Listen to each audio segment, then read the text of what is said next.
Hello, this is Chris Goldthorpe, and this video is to give would-be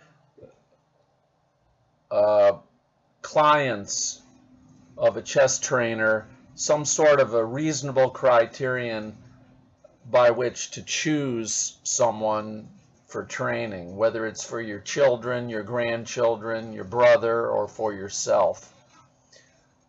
The lion's share of players naturally never make it to expert level in their entire life, and most of those players benefit from playing chess greatly, especially students. So all you have to do is to Google benefits of playing chess, which I might do in a minute in this video. I'm thinking that if you're at this video, you already know the benefits of chess in education. But when you watch the people who are selling chess instruction services, you can see by the way they advertise themselves that they are clueless as to what the actual value is to the end user, whether that's the parent of a kid who's going to be playing chess in scholastic chess tournaments or an adult.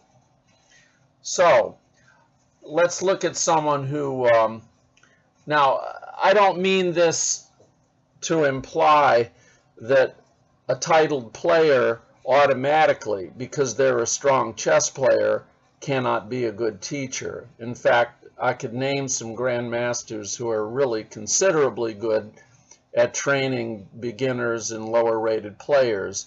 Lev Albert and Kaydanov come to mind. However,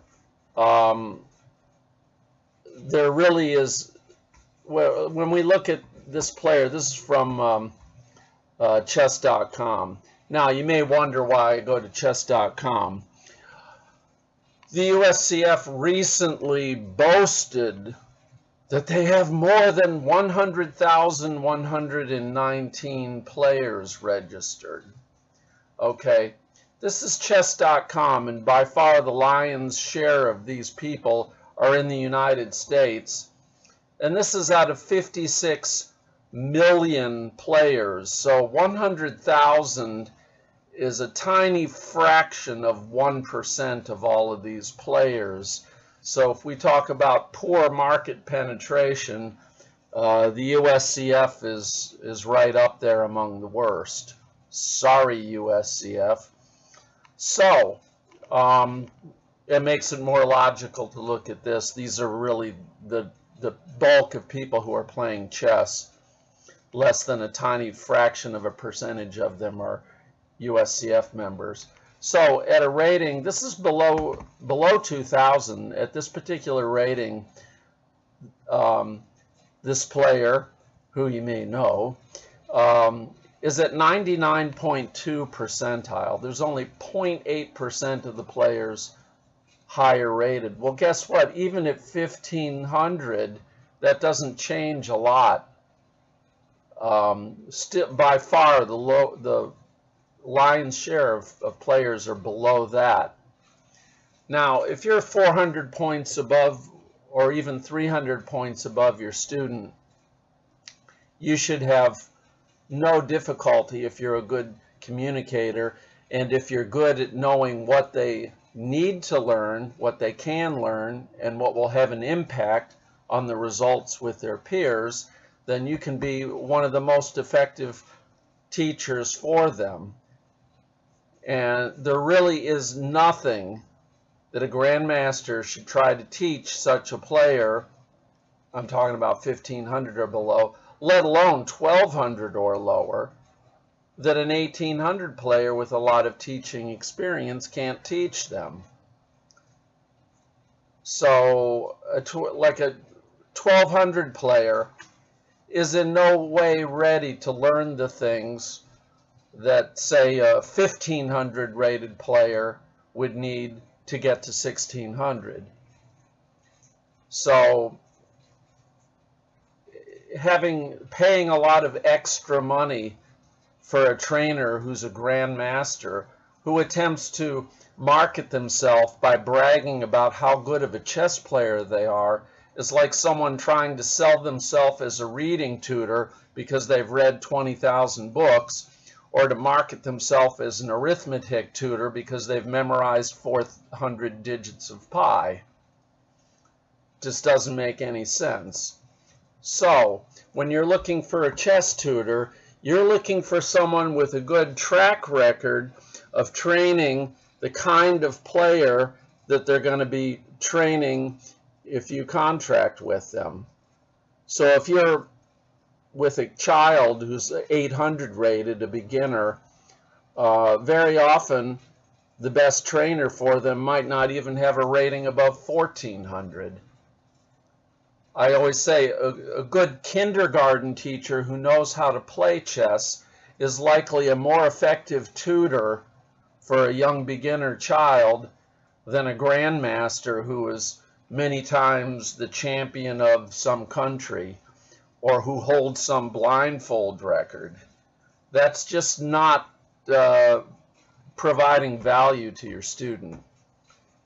On the other hand, someone with a 1700 rating who might be, with the right experience, a very good trainer, is not a good trainer automatically because they have like a 1700 rating on chess.com, especially if they're a young person themselves without a lot of teaching experience of any kind.